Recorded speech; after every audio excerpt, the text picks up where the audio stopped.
بسم اللہ ولہ الحمد والصلاة والسلام علی اشرف الانبیاء والمرسلین وعلی اہل بیتہ الطیبین الطاہرین المعصومین اما بعد۔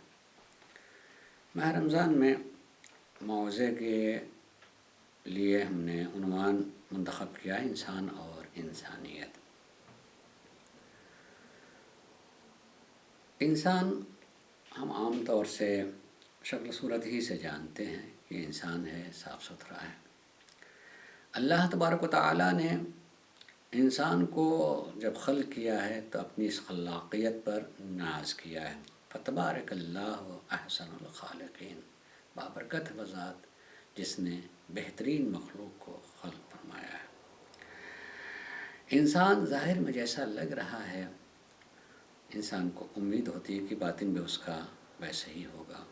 صرف یہ جو ظاہر میں ہم دیکھ رہے ہیں اس کا ظاہر خالی انسان نہیں ہے، بلکہ انسان کا انسان ہونے سے تعلق اس کے باطن سے ہے، اس کے اندر سے ہے۔ اور انسان مرکب ہے ظاہر اور باطن سے۔ ظاہر اس کا جسم ہے، باطن اس کی روح ہے، اور روح کو انتہائی صاف ستھری اور ہر عیب سے پاک پروردگار عالم نے ہمارے وجود میں رکھا اور اس کو نسبت دی ہے اپنی طرف۔ فَإِذَا نَفَخْتُ فِيهِ مِن رُوحِي، جب میں اپنی روح اس میں پھونکتا ہوں، تم سجدے میں اپنی روح کی بات کہی پروردگار عالم نے، تو گویا اس کی بنیاد انتہائی پاک و پاکیزہ ہے۔ ہم اس دنیا میں آنے کے بعد اس پاکیزہ روح کو نہ جانے حالات سے، افکار سے، برے لوگوں کے ساتھ اٹھنے بیٹھنے سے ہم اس کو اصل صورت اور اس کی شکل کو بدل دیتے ہیں۔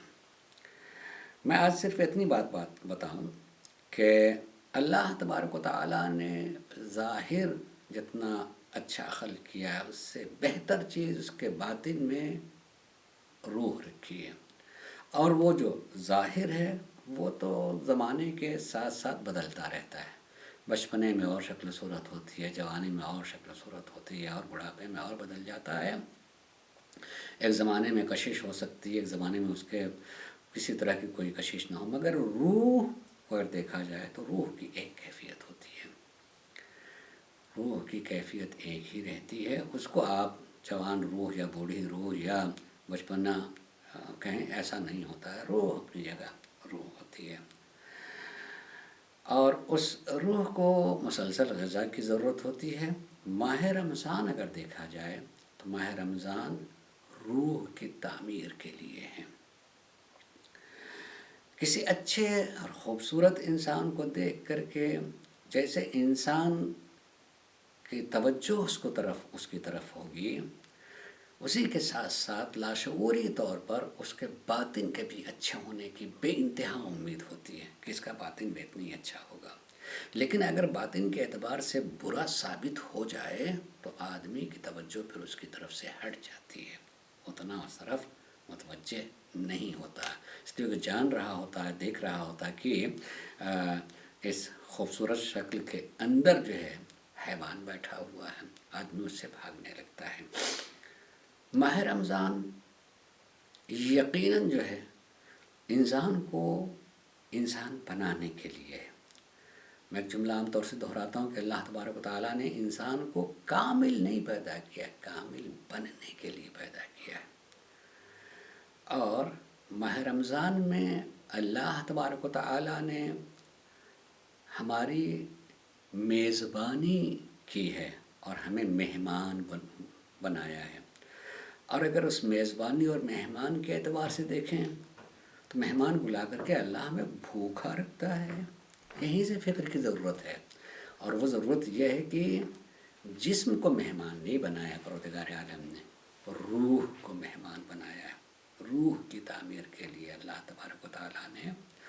اور اسی لیے یہ بھی کہا ہے کہ ہم نے تمہارے اوپر روزے کو فرض قرار دیا ہے، کہا ہے کہ لعلکم تتقون، تاکہ تم متقی بن جاؤ، اندر سے تم اچھے بن جاؤ۔